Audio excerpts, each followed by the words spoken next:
This strategy that I'm going to show you works on basically every single coin. Really simple, because we want to trade the breakout. The breakout will be so massive that on a higher time frame like the daily chart, we're gonna make an insane amount of money, and we don't even need leverage for that. Of course, if you use leverage, it will increase your profits. This was a really short and simple strategy that I use for higher time frame plays, or to get more direction and confluence where price might be heading here. Before we are starting to get into this strategy, we have to make sure that we are actually on a platform that will allow us to execute this strategy. And for this simple reason, I'm using here OKX. OKX is one of the most and best regulated exchanges around the world, and specifically in the UAE. And it allows you also to easy on and off ramp your funds, because they have a VARA license. So you can easily connect any of your UAE accounts, and within seconds your money is either on OKX, or if you send it out from OKX, then also back in your bank account. So here you just go to sign up, you choose your country. So here in this scenario, United Arab Emirates, click here, you click create account, your email address, and that's it. Click sign up, and then you just follow the steps to create your account. Then once you have your account, this will look something like this. Now, this strategy that I'm going to show you works on basically every single coin. I just recommend to stick to better known coins than trying to play this on coins that might be not that known, or are meme coins, micro cap coins with like a market cap below like $100-200 million. I would not play around too much with coins in that market cap range. But well-established coins like the top 50 coins, there this definitely works. Now here for this example, I want to show you this with Sonic. So first of all, we use the trendline tool, because what we are looking for is a massive downward sloping trend line. Something like this here is what you're looking for. Why are we looking for a downward sloping trend line like this? Really simple, because we want to trade the breakout. The breakout will be so massive that on a higher time frame like the daily chart that we have over here, we're gonna make an insane amount of money, and we don't even need leverage for that specifically. But of course, if you use leverage, it will increase your profits. Here in this scenario, what you want to aim for is a resistance level over here, for example, because this here was a strong support floor in the past, and you can see this over here where it was support, over here it was support, over here. Here we broke support, retested it, deviated above it, and confirmed it as resistance and started to break down. Now this is the imminent next target that price will be moving back to when we're breaking this downward sloping trend line. What you want to look out for when you are searching for trend lines like that, so the area where you start from to draw this is always from a high point, and you need to look for at least 3 touch points along the downward sloping trend line here to draw that line. So here I have already 2. Here is the 3rd one. I have here basically a 4th one and the 5th one that is confirming that trend line. Like I said, you are looking for 3 to 4 usually, and then you just need to wait for the breakout. From where would I enter this here?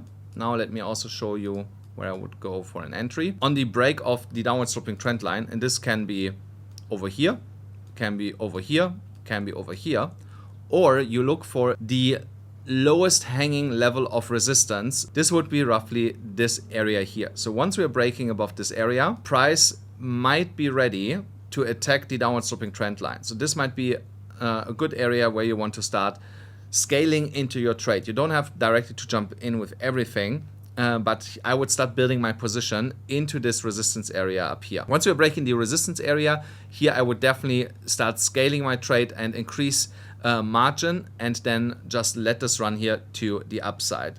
I will not only show you this example, I will give you here in a moment way more examples than just this one here. But just that you see percentage-wise what we are looking at, that is a 76% move roughly only on that one coin. So once we're breaking above the trend line, you will with a high probability get here a 75% move to the upside. If you, for example, use a 5x leverage on OKX, that would yield almost 380% of returns on that specific trade. So where would I set my stop loss for a trade like that? My stop loss would be here on the prior low. That is where I would set my stop loss. That would be here at 12.2 cents currently. So if I use then my long ratio tool, entry from here, so you see we have here, if I make it even a little bit lower, there, a 1-to-3 risk to reward ratio. And this is what you always want to look for, at least 1-to-3, even on a big trade like that, because the stop loss is quite significant. So here I would personally not enter this with like a 5x leverage trade, maybe 2. Because if the trade goes against me, I lose over 50% of the money that I've put in. So which is quite a risk. So that for that reason, not more than 2x leverage. You can scale your leverage. Once we are starting to move up here above that trend line, then you can also adjust your stop loss, pull that higher and trail it up while you increase also your leverage and reinvest then the margin that you get back every single time when we get another dip. But this is a lesson for a different video, how we're going to do that. So now I'm just going to pick a different random coin here. I don't care which coin it is. So Optimism. So let's see on Optimism if we can do something similar. I've not looked on this coin here for quite a while, as you can see here on the drawings. There is another trend line that can be drawn. Here you see the angle is not as steep as for the prior coin, but nonetheless we have here a downward sloping trend line that got established with some moves above that trend line trying to break here and get continuation, but we always failed and got rejected. So here you need technically to look a little bit lower for an entry, because he has too much room to go to the upside. A position like this, I would look here for an entry. Alone, a move to the trend line is already 36%. And then the continuation from the trend line into the next resistance level is 88%. Why would I enter already at that specific level? I just want to mark out that level here. Because you have here another pattern happening and appearing on the chart. We are looking here potentially at an inverse head and shoulders pattern. There's another strategy video where I explain all the chart patterns. Go to that video, I pop it up here. If you have not seen that and don't know what an inverse head and shoulders pattern is, I'm gonna explain it there and also how to trade that. So if that head and shoulders pattern would be playing out, you're looking at an entry around here, this level. 10% move from the current price.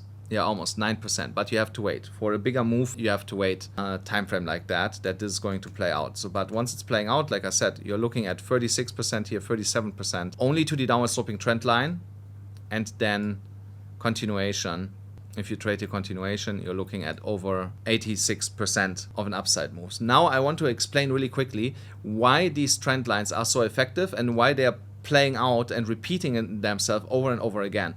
Because every single time on a fresh chart for Link, here you can already see we have an established downwards trend line here too that we did not break above. But I want to show you past trend lines that actually broke. For example here, and how massive the moves are that are resulting from this. So here you can technically draw this like this.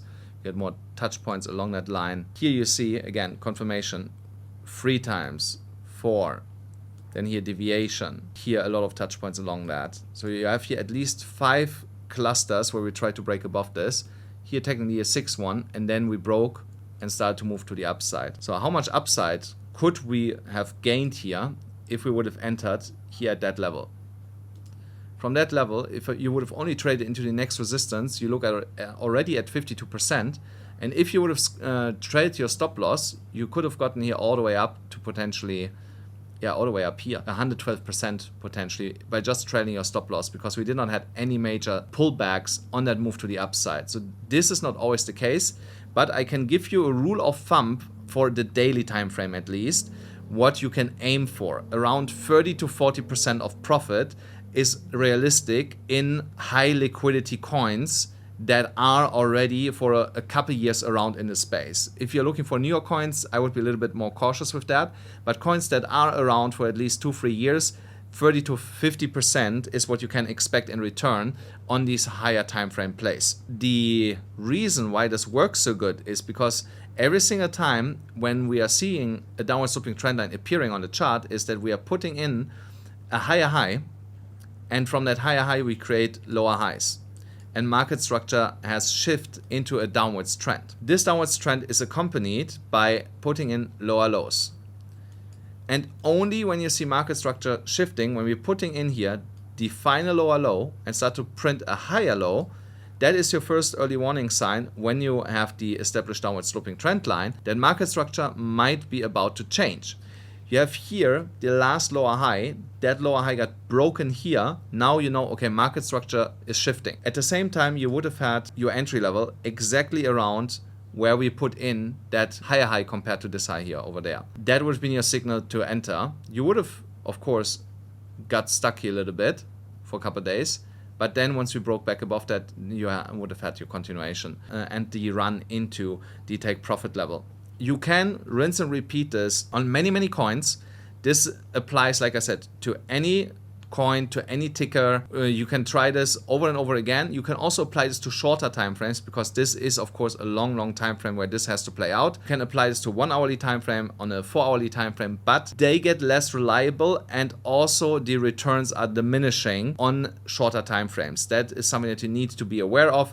For example, on a 1 hourly time frame, you cannot expect a 30-50% move that you get out of the break of this downward sloping trend line. But 10%, 15%, that is something that you potentially look at. On a 4 hourly time frame, 10, 20%, maybe 30% if you get really lucky, is something that you can look at. So this was a really short and simple strategy that I use for higher time frame plays, or to get more direction and confluence where price might be heading here in the future. Every single time when I see a downward sloping trend line on the daily time frame close to be broken, then I basically already get ready, set my alarms, and make sure that I will not miss out when we are starting to break here the downward sloping trend line and slightly above that horizontal levels that have been established key levels for support and resistance that I use as an entry of these massive reversals back into higher prices. Thank you so much for watching, and I'll see you in the next one.